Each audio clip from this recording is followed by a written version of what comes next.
Hello folks, my name is Manoj.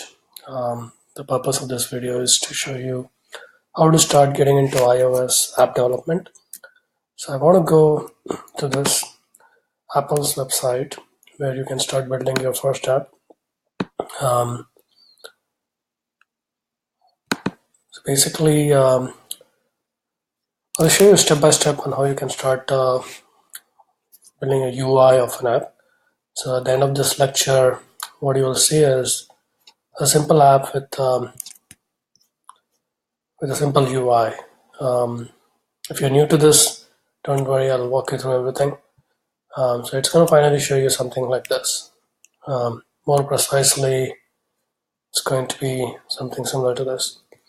All right, so let's just dive in. So I'm going to go all the way to the top. So if you're new to iOS development, don't worry, I'll show you everything. First, what you have to do is type Command Shift C, Command Shift actually, then type Xcode. You need a Mac first of all. So start with that, and here you have to start a new project. So here you click on Get Started, create a new project. So it's going to be a single view app. So just select that. Next. So let's give it a name of Food Tracker. So this is going to track all the calories that you burn, all the food you have been eating.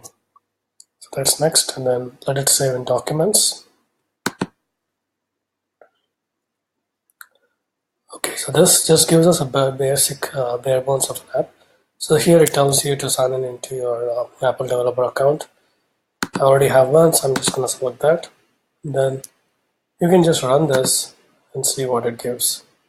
So it should just give you, so it's running on a simulator first of all. You can select any other device. So I've just selected the default one. And here's the app. So it's basically just empty. So I'm going to stop that. So just to walk you through this file, this entire project, we are going to build this, okay, right? So this documentation just shows the same thing that I just did. Give it a name. Yeah, so I'll explain you what all this editor is. So as you can see, this is your navigation view, right? Navigation area or view. And then on the right hand side, this is your utility area, right? And then obviously this is your toolbar. This whole thing is your toolbar. You can actually click on this and that will remove the navigation area. Click back on, will show you back. Same thing. If you want a bigger real estate, then you can just click on that, remove that, and shows you back. This actually shows you a bottom area where it will show you the logging and what is going on with the app. So that's that. So if you see, this actually automatically created a few files for us. The most important one is app delegate.swift. So what happens is this helps you create that basic UI window that you're seeing. So this window, this UI is created by this window, UI windows object. And then iOS system will automatically call a few functions as the app if you interact with the app. So if you press the home button, the app goes in the background. So it starts showing up with this callback, data enter background. And then when you come back up, it will show you will enter foreground.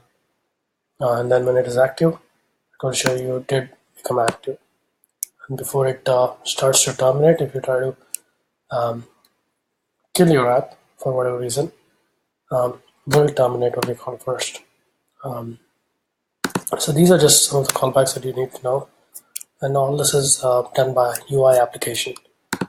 So the system actually creates an object of UI application, and it has access to that, and it can call into all these various methods through these delegates. And you have actually implemented this UI application delegate.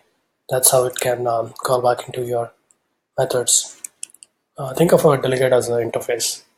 If you don't know what an interface is, it's more like you provide other applications a reference to your app, and then the other application can interact with your application using those interface methods that you've exposed.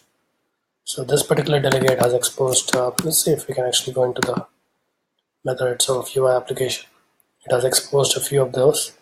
Did become active, will resign active, and then did receive memory warning. This is called when your app is taking too much of the operating system memory, um, and things like that.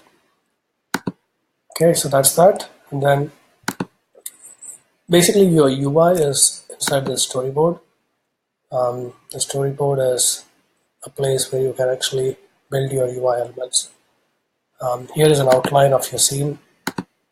So your app has a view, right? And then it's controlled by this view controller. Right now it is view controller.swift file. Again, we are actually doing it in Swift, not in Objective-C. And safe area is like the top area where you see the time and the battery status. So we don't mess with that. And there's this first responder. And there's exit. So if you want to exit the app, then you can implement some button and link it to this, and then it will exit the app. Not quite sure what is first responder, but it's basically the first UI